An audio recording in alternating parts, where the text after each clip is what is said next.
அன்று இறைவன் ஒரு மனிதனை படைத்தான். அது அவன் நடப்பதற்கு 2 கால்களை படைத்தான். அதோடு விட்டு விடவில்லை. ஆடு மாடுகளை படைத்தார். அவைகள் நடமாடுவதற்கு 4 கால்களை படைத்தார்.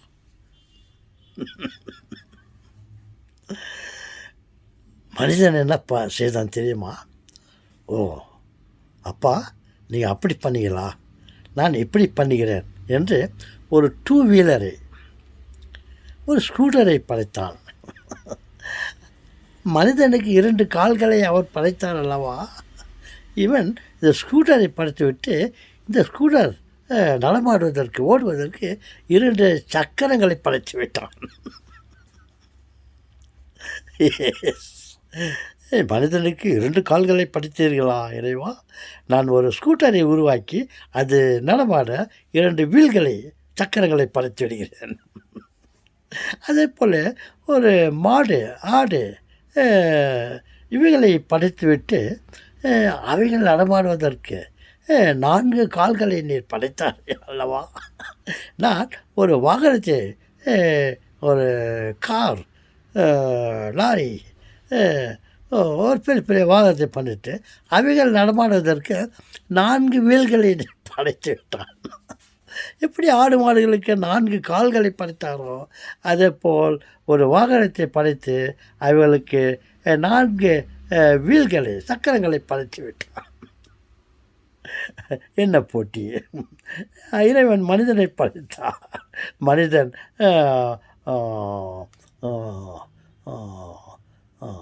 மனிதன் மனிதன் ரோபாவை படைத்தான். ஒரு இறைவன் இந்த மனிதனுக்கு சுய அறிவை, ஹியூமன் மைண்ட், பிரெயினை கொடுத்தார்.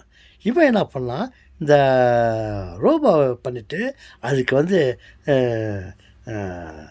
ஏஐ, ஆர்டிஃபிஷியல் இன்டெலிஜென்ட்டை கொடுத்துட்டான்.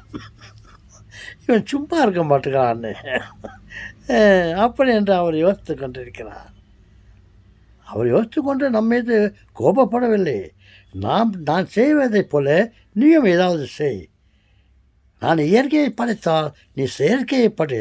அதற்கு தேவையான ஞானத்தை நான் தருகிறேன் என்று அவர் ஞானத்தை கொடுத்துவிட்டு நமது செயல்பாடுகளை கண்டு கழித்து கொண்டிருக்கிறார்.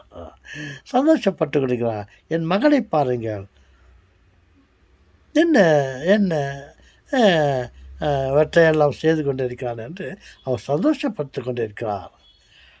மனிதன் இறைவனுக்கு போட்டியாக எதுவுமே செய்யவில்லை.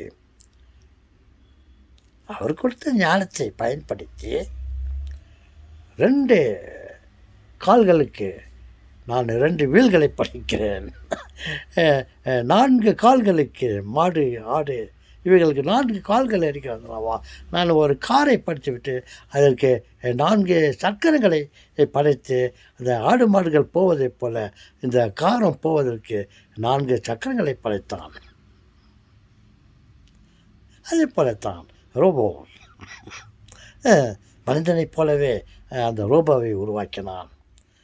மனிதனுக்கு ஞானம் இருக்கிறது, அதே போல் இவனுக்கும் ஆர்டிஃபிஷியல் ஏஐ ஞானத்தை கொடுத்தான். இன்னும் என்னென்ன நடக்கப் போகிறதோ நாம் பார்ப்போம். ஓகே.